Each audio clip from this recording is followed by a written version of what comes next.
C'è il Vesuvio, il Tratturo, l'Asinello, la lava, colti come se fossero dei tagli fotografici, ma anche con il gusto delle vedute giapponesi.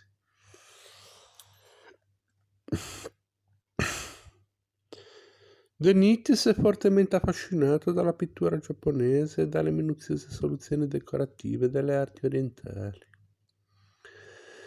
Diventa così un collezionista di giapponeserie. Del tempo, invia prontamente questi quadretti a Guppilla, il quale non li apprezza, anzi quasi irritato, lo ammonisce dicendogli: e questi piccoli quadretti a chi li vendo? De Nittis ben conosceva Guppilla e il fatto che gli sfuggisse completamente il discorso della qualità e perciò non dette peso alle sue parole. Ma per accontentarlo dipinse una pioggia di cenere su una tela di enormi dimensioni di formato salottiero con l'eruzione del Vesuvio.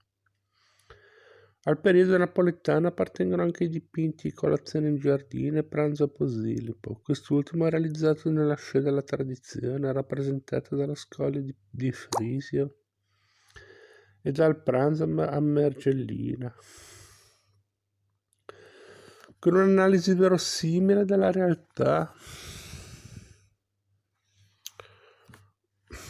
a tal punto che cose, oggetti e stoffe sembrano così vere da poter essere toccati. Attenzione a rendere illusivamente palpabili nella loro concretezza le diverse materie che compongono la realtà come volti, tovaglie e fiori. Sembrerebbe il retaggio di una visione oggettiva di taglio razionalistico. Eppure a ben vedere la pennellata di De Nittis si compone esclusivamente di macchie di colore. Nella sua opera non compare mai l'analisi pedante e descrittiva dell'Accademia, bensì un tocco impressionista, dove per impressionista si intende un gusto tendente a cogliere la scena in un particolare momento nei suoi valori di luce e di colore.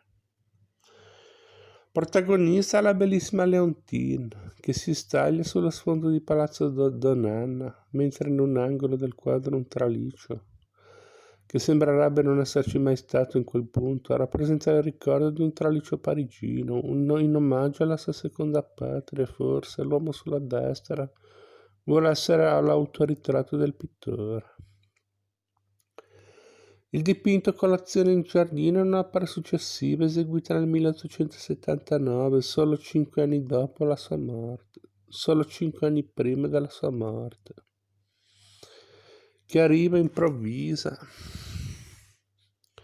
per il giovane De Nittis all'apice del suo successo. Il dipinto raffigura una prima colazione della sua famiglia, dove il suo posto intorno al tavolo è rappresentato da una sedia vuota, quasi il pittore avesse avuto il presagio della sua morte immatura.